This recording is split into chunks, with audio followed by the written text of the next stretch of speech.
9th ചാപ്റ്ററിലെ question and answers ആണ് നമ്മൾ ഇനി നോക്കാൻ പോകുന്നത്. നമുക്ക് കുറച്ച് ക്വസ്റ്റ്യൻസ് നോക്കാം. First question, dash is the objective of modern financial management. എന്താണ് മോഡേൺ ഫിനാൻഷ്യൽ മാനേജ്മെന്റിന്റെ ഒബ്ജക്റ്റീവ്? വെൽത്ത് മാക്സിമൈസ് ചെയ്യുക എന്നുള്ളതാണ് major objective. Next question, a decision to acquire a new and modern plant to upgrade an old one is a dash kind of decision. പഴയ plant upgrade ചെയ്യാനായിട്ട് ഒരു പുതിയ plant acquire ചെയ്യുന്നത് എന്ത് തരത്തിലുള്ള decision ആണ്? ഇത് ഇൻവെസ്റ്റ്മെന്റ് ഡിസിഷൻസ് ആണ്. Next question, the decision to maximize the return of equity shareholders by introducing more debt capital in the total capital structure. Identify the concept. Equity shareholders ന്റെ return കൂട്ടാൻ വേണ്ടിയിട്ട് കൂടുതൽ ഡെറ്റ് ക്യാപിറ്റൽ സ്ട്രക്ചറിലേക്ക് കൊണ്ടുവരുന്നതിനെ പറയുന്ന ഡിസിഷന് എന്ത് concept ആണെന്നാണ് ചോദ്യം. ഇതിന്റെ ഉത്തരം financial leverage. Next question, use of fixed interest bearing source of funds to enhance the return on equity shareholders is called. Use of fixed interest bearing source of funds to enhance return on equity shareholders. എന്താണ്? Share ഹോൾഡേഴ്സിന്റെ return കൂട്ടാൻ വേണ്ടിയിട്ട് കൂടുതൽ fixed interest കിട്ടുന്ന source of funds ഉപയോഗിക്കുന്ന concept, that is trading on equity. Next question, cheapest source of financing. ഏറ്റവും ചീപ്പായിട്ടുള്ള source of finance ഏതാണ്? That is retained earnings.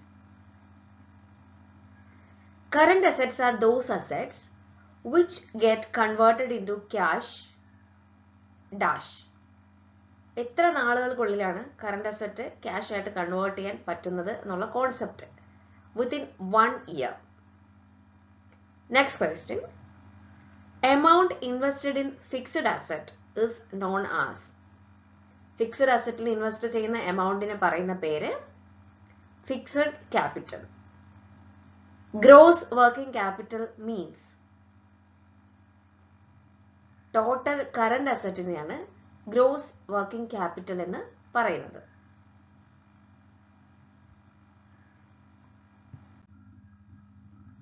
Next question, dash is the excess of current asset over current liabilities. Current asset minus current liabilities ആണ് working capital.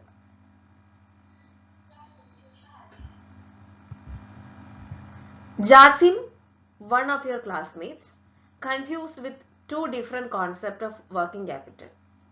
Help him. എന്തൊക്കെയാണ് working ക്യാപിറ്റലിന്റെ രണ്ട് കോൺസെപ്റ്റുകൾ? ഒന്ന് gross working capital, രണ്ട് net working capital.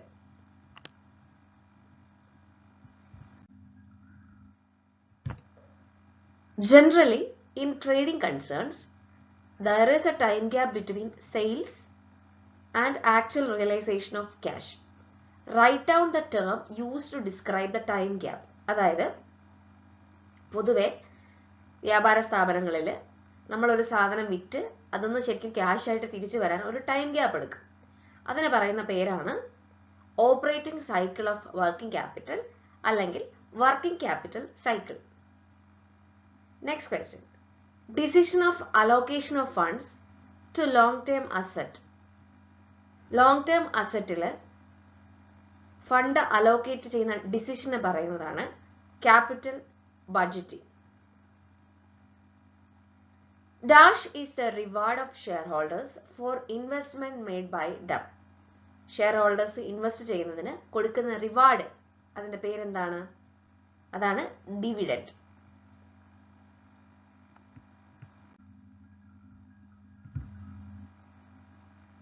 Which among the following is not a factor of affecting dividend decision?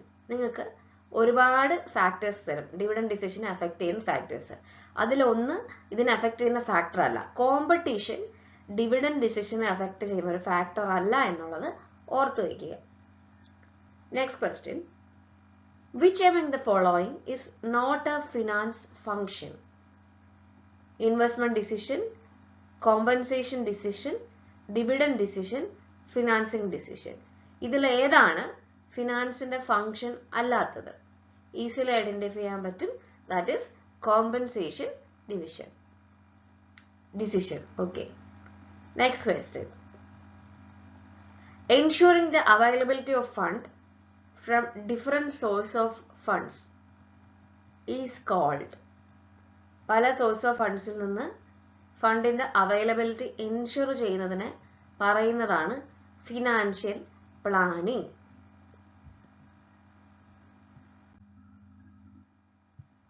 Next question. Molly, the finance manager of C Limited, has to take the following decisions in connection with expansion of appropriate heads. What decisions are they? നമുക്കറിയാം, നമുക്ക് പലതരത്തിലുള്ള decisions, ഇപ്പോൾ investment decision, dividend decision, finance decision ഒക്കെ ഉണ്ടെന്നറിയാം. അപ്പം നിങ്ങൾക്ക് 3-4 options തരും. ഇതിൽ ഏതിൻ്റെ അണ്ടറിലാണ് ഡിസിഷൻ, ഏത് ഡിസിഷനാണ് വരുന്നത് എന്നുള്ളത് നമ്മൾ ഐഡന്റിഫൈ ചെയ്യണം. ഫസ്റ്റ് പോയിന്റ് നോക്കൂ. Amount to be spend on current asset. Current അസറ്റിൽ സ്പെൻഡ് ചെയ്യുന്ന എമൗണ്ട് എന്ത് ഡിസിഷനാണ്? അത് ഇൻവെസ്റ്റ്മെന്റ് ഡിസിഷനാണ്. Sharing profits to share holders, അത് ഡിവിഡൻഡ് ഡിസിഷൻസിൽ വരുന്നതാണ്. Sharing profit to share holders. Next point, raising funds through issue of debenture. ഡിബെഞ്ചറിൽ കൂടെ ഫണ്ട് റേസ് ചെയ്യുന്നതിനാണ് ഫിനാൻസ് ഡിസിഷൻ എന്ന് പറയുന്നത്. Next point, determining the proportion of own fund and borrowed fund. Own ഫണ്ടിന്റെയും borrowed ഫണ്ടിന്റെയും proportion determine ചെയ്യുന്നതിനെ പറയുന്നതാണ് finance decision. Next question. When is a capital structure said to be optimum? എപ്പോഴാണ് capital structure optimum ആണ് എന്ന് പറയാൻ സാധിക്കുന്നത്? A capital structure said to be optimum when the proportion of debt and equity that results in an increase in the value of shares. Capital structureൽ കൃത്യമായിട്ട് ഡെറ്റിന്റെയും ഇക്വിറ്റിന്റെയും ഒരു proportion വന്ന് അത് ഷെയറിന്റെ വില കൂട്ടും എന്നുള്ളൊരു നിലയിലാണെങ്കിൽ അപ്പോഴാണ് നമുക്ക് പറയാൻ പറ്റുന്നത് ക്യാപിറ്റൽ സ്ട്രക്ചർ ഒരു ഒപ്റ്റിമം ലെവലിലാണ് പോയിക്കൊണ്ടിരിക്കുന്നത് എന്നുള്ളത്. നെക്സ്റ്റ് ക്വസ്റ്റ്യൻ നമുക്ക് നോക്കാം. Primary objective of financial management is to maximise share holders wealth. Explain. Financial മാനേജ്മെന്റിന്റെ ഏറ്റവും പ്രധാനപ്പെട്ട ലക്ഷ്യം എന്ന് പറയുന്നത് ഷെയർ ഹോൾഡേഴ്സിന്റെ വെൽത്ത് മാക്സിമൈസ് ചെയ്യുക എന്നുള്ളതാണ്. സോ അതിനെക്കുറിച്ച് നിങ്ങൾക്ക് എന്താണ് പറയാനുള്ളത്? ആ കോൺസെപ്റ്റ് ആണ് നിങ്ങളോട് എക്സ്പ്ലെയിൻ ചെയ്യേണ്ടത്. So the answer will be, the primary aim of management is to maximize shareholders' wealth, which is referred to as wealth maximization concept. It means maximization of the market value of equity shares. The shareholders are the owners of the company. അതായത് financial management primary objective എന്ന് പറയുന്നത് share ഹോൾഡേഴ്സിന്റെ wealth maximise ചെയ്യുക എന്നുള്ളതാണ്. ഈ കോൺസെപ്റ്റിനെയാണ് wealth maximisation concept എന്ന് പറയുന്നത്. എന്ന് പറഞ്ഞു കഴിഞ്ഞാൽ ഇക്വിറ്റി ഷെയർസിന്റെ വില കൂട്ടുക. ഷെയർ ഹോൾഡേഴ്സ് ആണല്ലോ കമ്പനിയുടെ ഓണേഴ്സ്. അപ്പൊ അവരുടെ ഷെയർസിന്റെ വില കൂട്ടുക എന്നുള്ളതാണ് വെൽത്ത് മാക്സിമൈസേഷൻ എന്ന് പറയുന്ന കോൺസെപ്റ്റ് കൊണ്ട് ഉദ്ദേശിക്കുന്നത്.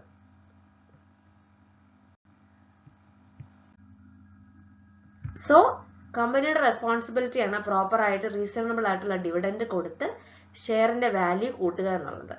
All financial decisions aim at ensuring that each decision is efficient to increase the market price of shares. That is it. പിന്നെ വരാൻ സാധ്യതയുള്ള ഒരു ക്വസ്റ്റ്യൻ ആണ്, explain the term trading on equity or capital gearing. Trading on equity എന്ന് പറയുന്നത് capital സ്ട്രക്ചറിനെ affect ചെയ്യുന്ന important ആയിട്ടുള്ള ഫാക്ടറാണ്. ട്രേഡിംഗ് ഓൺ ഇക്വിറ്റി അല്ലെങ്കിൽ ഫിനാൻഷ്യൽ ലിവറേജ് എന്ന് പറഞ്ഞാൽ it refers to the use of fixed income securities such as debentures and preference shares in the capital structure to increase the return of equity shareholders. ഷെയർഹോൾഡേഴ്സിന്റെ return കൂട്ടാൻ വേണ്ടിയിട്ട് fixed income securities ആയിട്ടുള്ള ഡിബഞ്ചേഴ്സും preference ഷെയർസും capital സ്ട്രക്ചറിൽ ഉപയോഗിക്കുന്നതിനെയാണ് trading on equity അഥവാ financial leverage എന്ന് പറയുന്നത്. ഇനി ഇതിൽ മെൻഷൻ ചെയ്തു പോയിട്ടുള്ളത് ക്യാപിറ്റൽ സ്ട്രക്ചറിനെ അഫക്റ്റ് ചെയ്യുന്ന ഫാക്ടേഴ്സ് ആണ്. നമുക്കത് എന്തൊക്കെയാണെന്ന് നോക്കാം. ഒന്നാമത്തെ ഫാക്ടർ ട്രേഡിംഗ് ഓൺ ഇക്വിറ്റി. രണ്ടാമത്തെ ഫാക്ടറാണ് സ്റ്റെബിലിറ്റി ഓഫ് ഏർണിങ്സ്. അത് നമുക്ക് ഇമ്പോർട്ടൻ്റ് ആയിട്ടുള്ള ഒരു ഏരിയ ആയതുകൊണ്ടാണ് പറഞ്ഞു പോകുന്നത്. സ്റ്റെബിലിറ്റി ഓഫ് ഏർണിങ്സ് എന്ന് പറഞ്ഞു കഴിഞ്ഞാൽ company is earning regular and reasonable income, management can relay on preference shares on debentures. അതായത് കമ്പനിക്ക് സ്റ്റേബിൾ ആയിട്ട് റെഗുലർ ആയിട്ട് നല്ല ഇൻകം കിട്ടുന്ന കമ്പനി ആണെന്നുണ്ടെങ്കിൽ അവർക്ക് പ്രിഫറൻസ് ഷെയർസും ഡിബഞ്ചേഴ്സും സ്റ്റിക്ക് ഓൺ ചെയ്യാം. അല്ലാന്നുണ്ടെങ്കിൽ ഇക്വിറ്റി ഷെയർസ് ആണ് റെക്കമെൻഡ് ചെയ്യുന്നത്. നെക്സ്റ്റ് ഫാക്ടർ ആയിരുന്നു cost of debt. A firm's ability to borrow at a lower rate increases its capacity to employ higher debt. ഒരു ഫേമിന് ലോവർ റേറ്റിൽ കടം വാങ്ങാൻ പറ്റും എന്നുണ്ടെങ്കിൽ അവർക്ക് ഇത്തരത്തിലുള്ള ഡെറ്റ് കൂടുന്നതുകൊണ്ട് കുഴപ്പമില്ല. അല്ലാന്നുണ്ടെങ്കിൽ ഡെറ്റ് കൂട്ടി കഴിഞ്ഞാൽ നമുക്ക് ബുദ്ധിമുട്ടാവും, ഇൻട്രസ്റ്റ് കൂടുതൽ കൊടുക്കേണ്ടി വരും. നെക്സ്റ്റ് പോയിന്റ് ആയിരുന്നു ICR, interest coverage ratio. Interest coverage ratio refers to the number of times earnings before interest tax of a company cover interest obligation. Higher the ratio, better is in the position of the firm to raise debt. ഈ interest coverage ratio കണ്ടുപിടിക്കുന്നത് calculate ചെയ്യുന്നത് നമ്മൾ already പറഞ്ഞു പോയിട്ടുള്ളതാണ്. ഇത്തരത്തിലുള്ള ഈ interest coverage ratio higher ആണെങ്കിൽ അവർക്ക് debt കൂടുതൽ റേസ് ചെയ്യാനായിട്ട് സാധിക്കും. അത് കുറവാണെന്നുണ്ടെങ്കിൽ ഡെറ്റ് കൂടുതൽ റേസ് ചെയ്യാനായിട്ട് സാധിക്കത്തില്ല, അതിന്റെ ഓപ്പോസിറ്റ് ആയിരിക്കും. അതായത് ബോറോ ചെയ്യാനായിട്ട് സാധിക്കത്തില്ല. നെക്സ്റ്റ് ഫാക്ടർ ആയിരുന്നു desire for control. The management has a desire to control the business. It will preference shares and debentures. Otherwise, they have no voting rights in the case of preference shares and debentures. അപ്പം അവർക്ക് control വിടാൻ, ആ കമ്പനിക്ക് control വിടാനുള്ള ആഗ്രഹമില്ല എന്നുണ്ടെങ്കിൽ അവർക്ക് കൂടുതൽ പ്രിഫറൻസ് ഷെയർസും ഡിബഞ്ചേഴ്സും കൊടുക്കാം. അല്ല, ഇക്വിറ്റി ഷെയർസിനാണ് അവർ കൊടുക്കുന്നെങ്കിൽ അവർക്ക് വോട്ടിംഗ് റൈറ്റ് വരും. അപ്പോൾ അവരുടെ കൺട്രോൾ കൂടുതലും ഇക്വിറ്റി ഷെയർ ഹോൾഡേഴ്സിന്റെ കൺട്രോളിലേക്കും അണ്ടറിലേക്കും പോകും. അപ്പം കൺട്രോൾ ആഗ്രഹമുണ്ടെങ്കിൽ അവർ കൂടുതൽ പ്രിഫറൻസ് ഷെയർസും ഡിബഞ്ചേഴ്സും സ്റ്റിക്ക് ഓൺ ചെയ്യാം. Next point flexibility. Capital structure should be capable of being adjusted according to the needs of changing conditions. ഫ്ലെക്സിബിലിറ്റിയും കൂടെ അനുസരിച്ച് വേണം നമ്മൾ ഓരോ ക്യാപിറ്റൽ സ്ട്രക്ചറും ഡിസൈഡ് ചെയ്യുക എന്നുള്ളതാണ് പറഞ്ഞിരിക്കുന്നത്. നെക്സ്റ്റ് പോയിന്റ് ആണ് capital market conditions. In depressions debentures are considered good. In booming issue of shares will be more preferable. അപ്പൊ നമുക്ക് മാർക്കറ്റിലെ പല വിധത്തിലുള്ള കണ്ടീഷൻസ് ഉണ്ടെന്ന് നമുക്ക് അറിയാലോ. ഡിപ്രഷൻ ഉണ്ട്, റിസഷൻ ഉണ്ട്, ബൂം ഉണ്ട്, പല കാര്യങ്ങളും ഉണ്ട്. അപ്പൊ ഡിപ്രഷന്റെ സമയത്താണെങ്കിൽ ഡിബഞ്ചേഴ്സ് ആണ് കൂടുതലും കൺസിഡർ ചെയ്യുന്നത്. ബൂമിന്റെ സമയത്താണെങ്കിൽ ഷെയർസ് ഇഷ്യൂ ചെയ്യുന്നതാണ് മോർ പ്രിഫറബിൾ. നെക്സ്റ്റ് പോയിന്റ് ആണ് period of finance. Funds are required for short period, borrowing from bank should be preferred. Funds required for longer period, issuing shares and debentures should be preferred. Short പീരീഡിലാണെങ്കിൽ ചെറുതായിട്ട് ബാങ്കിൽ നിന്നൊക്കെ borrow ചെയ്യുന്നതും, longer പീരീഡിലായിട്ടാണെങ്കിൽ ഇത്തരത്തിൽ debentures പോലെയുള്ള shares issue ചെയ്യുന്നതുമാണ് ഗുണം. അതാണ് period of finance എന്ന് പറഞ്ഞുകൊണ്ട് ഉദ്ദേശിക്കുന്നത്. നെക്സ്റ്റ് പോയിന്റ് ആണ് taxation policy. Interest on loan and debentures is deductible them under the Income Tax Act, whereas dividend is not deductible. In order to take advantage of this position, company may issue debentures. ടാക്സിന്റെ കാര്യത്തിൽ നമ്മൾ debentures ഒക്കെയാണ് എടുക്കുന്നതെന്നുണ്ടെങ്കിൽ അതിന് ഇൻട്രസ്റ്റും കാര്യങ്ങളൊക്കെ നമുക്ക് income tax act പ്രകാരം നമുക്ക് deduct ചെയ്യാനായിട്ട് സാധിക്കും. പക്ഷേ നമുക്ക് ഷെയർസ് ആണ് ഇഷ്യൂ ചെയ്യുന്നതെങ്കിൽ നമുക്ക് അത് ഡിവിഡൻഡ് കൊടുക്കുന്നത് നമുക്ക് ഡിഡക്ട് ചെയ്യാനായിട്ട് പറ്റത്തില്ല. അപ്പം നമുക്ക് ഇൻട്രസ്റ്റ് ഇൻകം ടാക്സ് ആക്ടിൽ നിന്ന് കുറയ്ക്കണം, ടാക്സിൽ നിന്ന് കുറയ്ക്കണം എന്നൊക്കെ ഉണ്ടെങ്കിൽ നമ്മൾ ഡിബഞ്ചേഴ്സ് ഇഷ്യൂ ചെയ്യുന്നതാണ് preferable. Then legal requirements. Structure of capital of A company എന്ന് പറയുന്നത് എപ്പോഴും സ്റ്റാറ്റ്യൂട്ടറി റിക്വയർമെന്റ്സിനെ ഇൻഫ്ലുവൻസ് ചെയ്യുന്ന കാര്യങ്ങളാണ്. അതായത് ഇപ്പം ബാങ്കിങ് റെഗുലേഷൻസ്, BR ആക്ട് ഉണ്ട്, ഇന്ത്യൻ കമ്പനീസ് ആക്ട് ഉണ്ട്, സെബിന്റെ ആക്ടുകളുണ്ട്. അപ്പോൾ ഇതൊക്കെ ലീഗലി ഇവയൊക്കെ അഫക്റ്റ് ചെയ്യുന്നവയാണ്. പിന്നെ നിങ്ങൾക്ക് ചോദിക്കാൻ സാധ്യതയുള്ള ഒരു ക്വസ്റ്റ്യൻ ആണ് ഫിക്സഡ് ക്യാപിറ്റലും വർക്കിംഗ് ക്യാപിറ്റലും തമ്മിലുള്ള ഡിഫറൻസ്. ഫിക്സഡ് ക്യാപിറ്റലിലും വർക്കിംഗ് ക്യാപിറ്റലിലും തമ്മിലുള്ള ഡിഫറൻസ് അങ്ങനെ തന്നെ നമ്മൾ പഠിച്ചിട്ടുണ്ട്. ഇപ്പൊ ജസ്റ്റ് നമുക്ക് നോക്കാം. ഫിക്സഡ് ക്യാപിറ്റൽ എന്ന് പറഞ്ഞു കഴിഞ്ഞാൽ എന്താണ്? ഫിക്സഡ് അസറ്റിൽ ഇൻവെസ്റ്റ് ചെയ്യുന്നതാണ്. ലോങ് ടേം സോഴ്സസിന് വേണ്ടിയിട്ട്, ക്യാപിറ്റൽ ഫണ്ടിന് വേണ്ടിയിട്ട് ഇൻവെസ്റ്റ് ചെയ്യുന്നതാണ്. അത് നമ്മുടെ ഓർഗനൈസേഷന്റെ എഫിഷ്യൻസിനെയും എഫക്റ്റീവ്നെസ്സിനെയും ഭയങ്കരമായിട്ട് അഫക്റ്റ് ചെയ്യുന്നവയാണ്. വർക്കിംഗ് ക്യാപിറ്റൽ എന്ന് പറയുമ്പോഴത്തേക്കും കറണ്ട് അസറ്റിൽ ഡേ ടു ഡേ ആക്ടിവിറ്റീസിന് വേണ്ടിയിട്ടുള്ള ക്യാപിറ്റലാണ് വർക്കിംഗ് ക്യാപിറ്റൽ. അതായത് പൊതുവെ short time source of capital funds ആണ് ഉപയോഗിക്കുന്നത്. നമ്മുടെ ഈ എഫിഷ്യൻസിയും എഫക്റ്റീവ്നെസ്സും സസ്റ്റെയിൻ ചെയ്യാനാണ് വർക്കിംഗ് ക്യാപിറ്റൽ ഉപയോഗിക്കുന്നത്. ഫിക്സഡ് ക്യാപിറ്റൽ ആണെങ്കിൽ എഫിഷ്യൻസി കൂട്ടാനും വർക്കിംഗ് ക്യാപിറ്റൽ ആണെങ്കിൽ എഫിഷ്യൻസി സസ്റ്റെയിൻ നിലനിർത്തിക്കൊണ്ട് പോകാനുമാണ് സഹായിക്കുന്നത്. So that is working capital. അടുത്തൊരു ചോദ്യം നോക്കാം. In A class room debate Arun argued that profit as a criteria for judging financial performance is suitable only for sole proprietorship concerns. Do you agree with the views of Arun? Justify your answer. Suggest operationally feasible criteria for assessing financial performance of a company to form of organization. ഒരു class room ഡിബേറ്റിൽ ഒരാൾ argue ചെയ്യുകയാണ് financial performance എന്ന് പറയുന്നത് especially soul പ്രൊപ്പറേറ്റർഷിപ്പിന് മാത്രം ഈ profit മാത്രമാണ് അവരുടെ criteria, നല്ല ഫിനാൻഷ്യൽ പെർഫോമൻസ് ആണോ എന്നറിയാൻ. നിങ്ങൾ എന്താ പറയുന്നത്? ഇവിടെ അവർ പറയുന്നത് ഇതിനോട് എഗ്രി ചെയ്യുന്നുണ്ട്. യെസ്, അതാണ് answer. I agree with the views of Arun because sole പ്രൊപ്പറേറ്റർഷിപ്പിന്റെ മെയിൻ എയിം എന്ന് പറയുന്നത് എപ്പോഴും പ്രോഫിറ്റ് മാക്സിമൈസ് ചെയ്യുക എന്നുള്ളതാണ്. ബിക്കോസ് സോൾ പ്രൊപ്പറേറ്റർഷിപ്പ് എന്ന് പറയുന്നത് എന്താണ്? ഒരു സിംഗിൾ പേഴ്സൺ ക്യാപിറ്റൽ ഇൻവെസ്റ്റ് ചെയ്ത് അയാൾ മൊത്തം പ്രോഫിറ്റും എൻജോയ് ചെയ്യുന്നതാണ്. അപ്പൊ അയാളുടെ ഏറ്റവും പ്രധാനപ്പെട്ട എയിം എന്ന് പറയുന്നത് എന്താണ്? ഇത്തരത്തില് മാക്സിമം പ്രോഫിറ്റ് കൂട്ടുക, പ്രോഫിറ്റ് മാക്സിമൈസേഷൻ തന്നെയാണ് ആ വ്യക്തിയുടെ എയിം.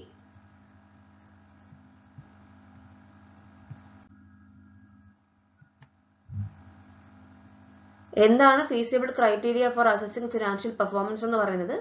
Wealth maximisation. ഏറ്റവും കൂടുതൽ ഫിനാൻഷ്യൽ പെർഫോമൻസിന്റെ ക്രൈറ്റീരിയ നോക്കുന്നത് വെൽത്ത് മാക്സിമൈസേഷൻ എന്നുള്ളതാണ്. പിന്നെ നിങ്ങൾക്ക് വരാനുള്ള ചോദ്യം എന്ന് പറയുന്നത് മാച്ച് ദ ഫോളോവിങ്സ് ചോദിക്കാം. ABC എന്നൊക്കെ 3-4 പാർട്ട് തന്നിട്ട് കണക്റ്റിംഗ് ടേംസ് തമ്മിൽ കണ്ടെത്തുക. ഇവിടെ ഞാൻ ആൻസർ ആണ് കൊടുത്തിട്ടുള്ളത്. ഫിനാൻഷ്യൽ പ്ലാനിങ് എന്താണ്? റിസോഴ്സസിനെ ഒപ്റ്റിമം ആയിട്ട് യൂസ് ചെയ്യുന്നതിനാണ് ഫിനാൻഷ്യൽ പ്ലാനിങ് എന്ന് പറയുന്നത്. So that is optimum utilisation of resources. Capital structure എന്താണ്? ലോങ് ടേം സോഴ്സസിന്റെ മിക്സിനെയാണ് ക്യാപിറ്റൽ സ്ട്രക്ചർ എന്ന് പറയുന്നത്. Mix of long term sources is capital structure. Then financial leverage എന്താണ്? അണ്ടർ ക്യാപിറ്റലൈസേഷൻ ആണ് ഫിനാൻഷ്യൽ ലിവറേജ്. ബോണസ് കൊടുക്കുന്നത് എന്താണ്? ഇക്വിറ്റി ഷെയർ ഹോൾഡേഴ്സിന് കൊടുക്കുന്ന ഏർണിങ്സ് ആണ് ബോണസ് എന്ന് പറയുന്നത്. എക്സ്ട്രാ കൊടുക്കുന്ന ഷെയർസിനെയൊക്കെ നമുക്ക് ഷെയർസ് ആയിട്ട് കൊടുക്കാം, പണമായിട്ട് കൊടുക്കാം. അതാണ് ബോണസ്. ബോണസ് കൊടുക്കുക എന്നൊക്കെ നിങ്ങൾ കേട്ടിട്ടില്ലേ? അതാണ് bonus shares, earnings of equity share holders.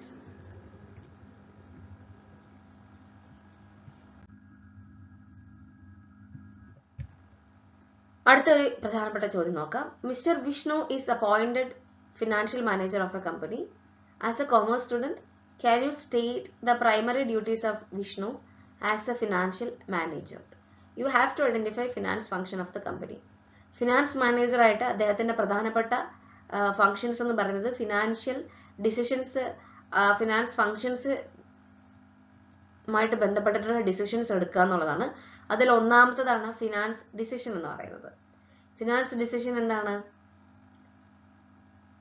It relates to the amount of finance raised from various long-term sources. Long-term sources in raise in finance മായിട്ട് ബന്ധപ്പെട്ടിട്ടുള്ള ഡിസിഷൻസ് ആണ് finance decisions. Main source of funds എന്ന് പറയുന്നത് share ഹോൾഡേഴ്സിന്റെ funds, അതായത് equity capital, retained earnings, അതേപോലെ borrowed funds like debentures and other forms of ഡെപ്റ്റ്, ഇതിൽ നിന്ന് കളക്ട് ചെയ്തെടുക്കുക എന്നുള്ളതാണ്. A firm needs to have a judicial mix of both debt and equity in making financing decisions. ഒരു ഫേമിന് correct ആയിട്ട് കൃത്യമായിട്ടുള്ളൊരു mix ആയിരിക്കണം, debt and equity തമ്മിലുള്ള ഒരു വെരി ഗുഡ് ആയിട്ടുള്ള ഒരു മിക്സ് ആയിരിക്കണം ഫിനാൻസ് ഡിസിഷനുമായിട്ട് ബന്ധപ്പെട്ട് കൊടുക്കേണ്ടത്, ഒരു ഫിനാൻസ് മാനേജർ കൊടുക്കേണ്ടത്. അതാണ് ഫിനാൻസ് ഡിസിഷൻ കൊണ്ട് ഉദ്ദേശിക്കുന്നത്. പിന്നെയുള്ളതാണ് investment decision.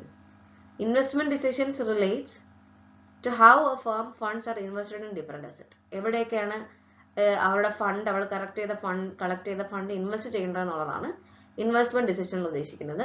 Investment decisions can be long term, short term. Long term investment decisions ആണ് capital budgeting decision എന്ന് പറയുന്നത്. ഷോർട്ട് ടൈം ഇൻവെസ്റ്റ്മെന്റ് ഡിസിഷൻസ് ആണെങ്കിൽ വർക്കിംഗ് ക്യാപിറ്റൽ ഡിസിഷൻസ് ആണ് പറയുന്നത്. കൂടുതലും നമ്മുടെ ഇപ്പോൾ ക്യാഷ്, ഇൻവെന്ററി, റിസീവബിൾസ് ഇതുമായിട്ട് ബന്ധപ്പെട്ടിട്ടുള്ളത്. തേർഡ് ടൈപ്പ് ഓഫ് ഡിസിഷൻ ആണ് ഡിവിഡൻഡ് ഡിസിഷൻ. ഡിവിഡൻഡ് ഡിസിഷൻ എന്ന് പറഞ്ഞു കഴിഞ്ഞാൽ it's a portion of profit which is distributed to share holders. അവർക്ക് ഉണ്ടായിട്ടുള്ള പ്രോഫിറ്റിൽ നിന്നും എത്ര പോർഷനാണ് ഷെയർ ഹോൾഡേഴ്സിന് കൊടുക്കേണ്ടത്, ദാറ്റ് ഈസ് ഡിവിഡൻഡ് ഡിസിഷനുമായിട്ട് ബന്ധപ്പെട്ട് പറയുന്നത്. The decision involve here is how much the profit earned by the company that will be distributed to the shareholders and how much it should be retained in the business. എത്രത്തോളം profit ആണ് share ഹോൾഡേഴ്സിന് കൊടുക്കേണ്ടത്, എത്രത്തോളം പ്രോഫിറ്റിന്റെ ഭാഗമാണ് തിരിച്ച് ആ ബിസിനസ്സിൽ retain ചെയ്യേണ്ടതെന്നൊക്കെ ഇത്തരത്തിൽ dividend ഡിസിഷന്റെ ഭാഗമായിട്ടാണ് തീരുമാനിക്കാറുള്ളത്.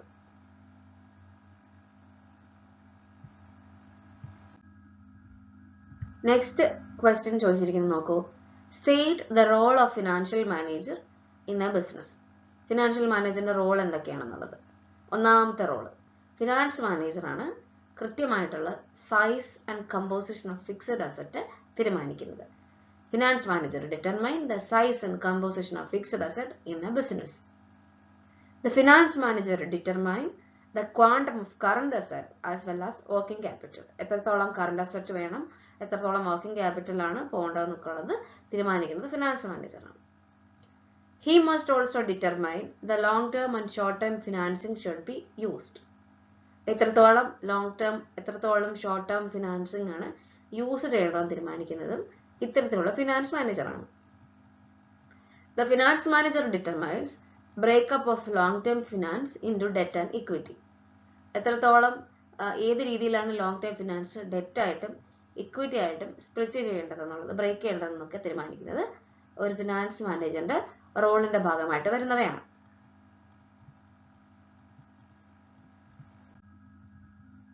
അടുത്തൊരു ക്വസ്റ്റ്യൻ നോക്കൂ. എന്താണ് ഫിനാൻഷ്യൽ പ്ലാനിങ്ങിന്റെ ഇമ്പോർട്ടൻസ് എന്നുള്ളത്? ഇമ്പോർട്ടൻ്റ് ആയിട്ടുള്ള ക്വസ്റ്റ്യൻ, നമുക്ക് ചോദിക്കാൻ സാധ്യതയുള്ള ഒരു ക്വസ്റ്റ്യൻ ആണ് importance of financial planning.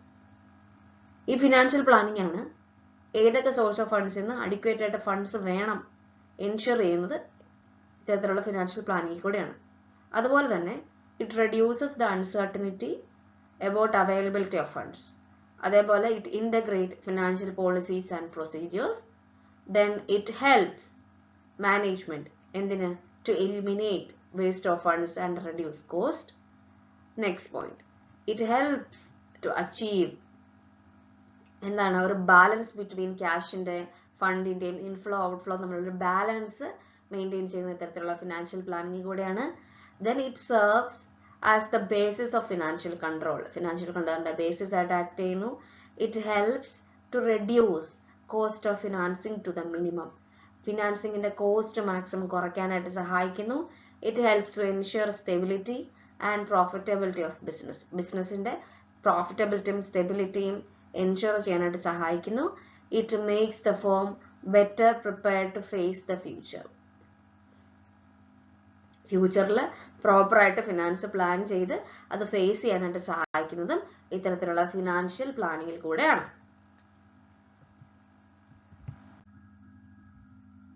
Next point, no business can run successfully without adequate working capital. Considering this fact, what is the significance of working capital? Important factors influencing working capital. Very important question.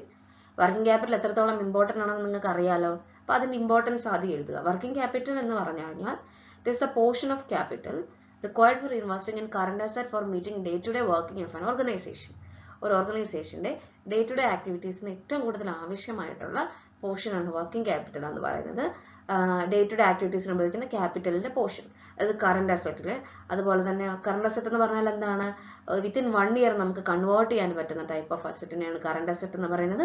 ബിസിനസ്സിന് liquidity കൊടുക്കുന്നത് ഇത്തരത്തിലുള്ള current asset ആണ്.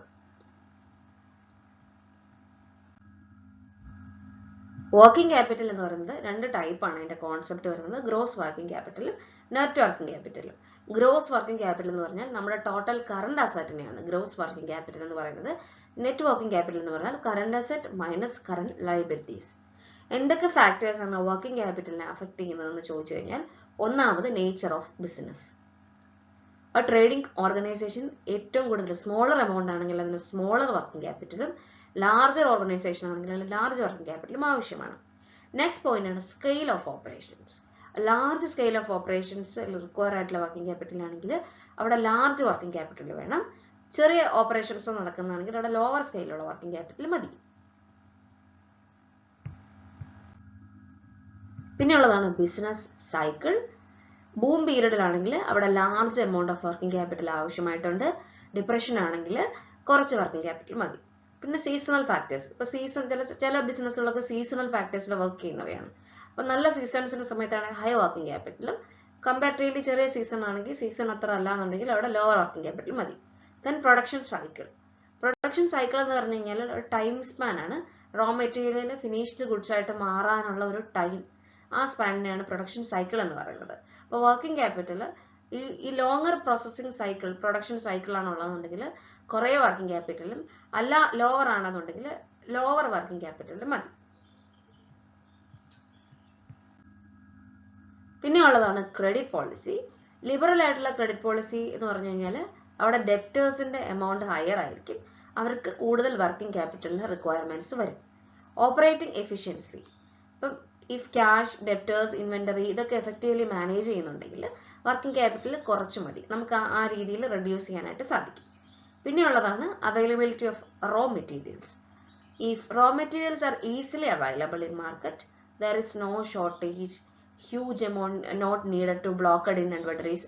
അപ്പോൾ കുറച്ച് working capital മതി. Easy ആയിട്ട് raw materials കിട്ടും, മാർക്കറ്റിലെല്ലാം അവൈലബിൾ ആണെന്നുണ്ടെങ്കിൽ അവിടെ കുറച്ച് വർക്കിംഗ് ക്യാപിറ്റൽ മതി. അതല്ല, മാർക്കറ്റിലെല്ലാം അവൈലബിൾ അല്ല എന്നുണ്ടെന്നുണ്ടെങ്കിൽ അവിടെ എന്ത് വേണം, കൂടുതൽ വർക്കിംഗ് ക്യാപിറ്റൽ ആവശ്യമായിട്ട് വരും.